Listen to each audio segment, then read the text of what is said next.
iya dulur, aku mau tanya, kenapa sih Gibran di setiap debat di tempatnya mahasiswa di universitas, tiap undangan dia nggak pernah datang? Tahu kenapa? Kenapa dia siap langsung debat di tempatnya, langsung debat capres-cawapres yang akan datang? Kalau menurut aku dulur ya, kalau menurut aku, karena kalau debat yang di tempatnya universitas itu, dia nggak tahu pertanyaan apa yang akan dipertanyakan sama mahasiswa yang sangat-sangat kritis. Tapi kalau untuk debat yang langsung dari KPU, menurut aku nih, dia udah pasti tahu apa pertanyaannya dan dia sudah siap persiapkan apa jawabannya. Jadi jangan berharap lagi netralitas dari atas. Pakai akal. Kalau nggak pakai akal, dedel uteknya. Menurut saya dan juga mungkin menurut publik, ini menandakan bahwa memang seorang Gibran belum berani untuk diadu gagasannya. Namun publik bisa membaca bahwa ini adalah ketakutan.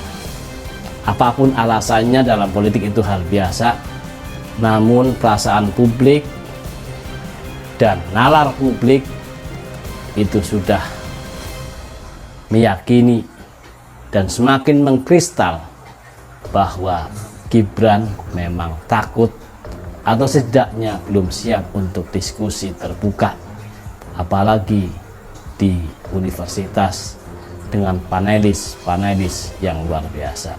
Padahal sebenarnya kan dia udah disiapkan doping ya oleh lembaga survei Indobarometer gitu ya. Dia sebenarnya sudah diberikan keyakinan gitu bahwa dia itu kalau menurut persepsi publik, menurut versinya Indobarometer ya, jauh di atas Pak Mahfud MD, selisihnya sampai 2 digit. Bahkan kalau dengan Caimin 50%-nya dari Gibran pun tidak dari sisi kepandaian dan intelektualnya. Nah kalau sekarang begini kan jadi kasihan itu lembaga surveinya yang sudah pasang berani pasang badan untuk melindungi Gibran dengan menyatakan intelektualitas dan kecerdikannya paling tinggi gitu. Ini barometernya, ini barang rongsokan yang dibuat mentrek, itu singkatan dari barometer, atau memang itu dipesan untuk persiapan debat kan.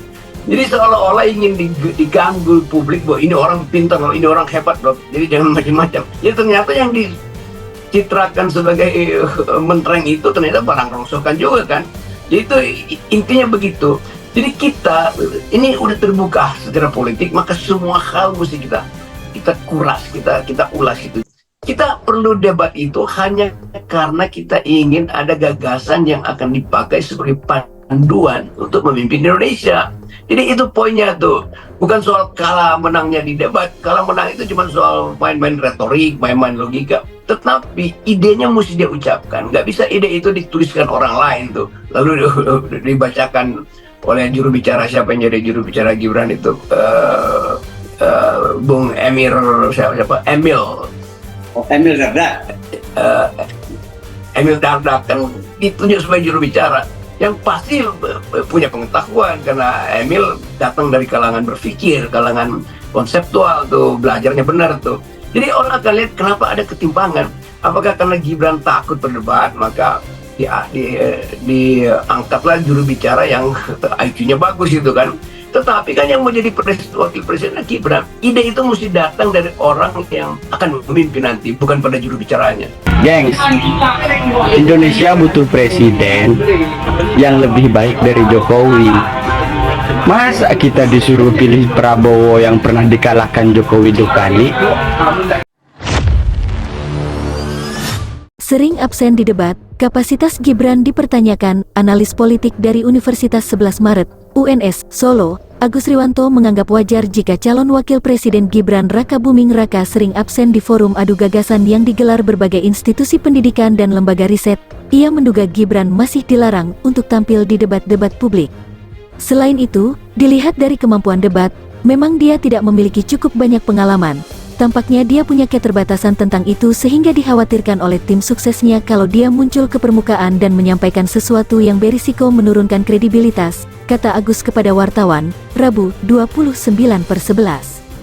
Pasangan Prabowo Gibran memang paling sering bolos menghadiri debat. Dari 17 forum dialog dan adu gagasan, pasangan itu tercatat absen hingga 10 kali. Pasangan Ganjar Pranowo Mahfud MD dan Anies Baswedan Muhaimin sama-sama hanya absen sekali. Di beberapa forum, Prabowo juga kerap tampil solo.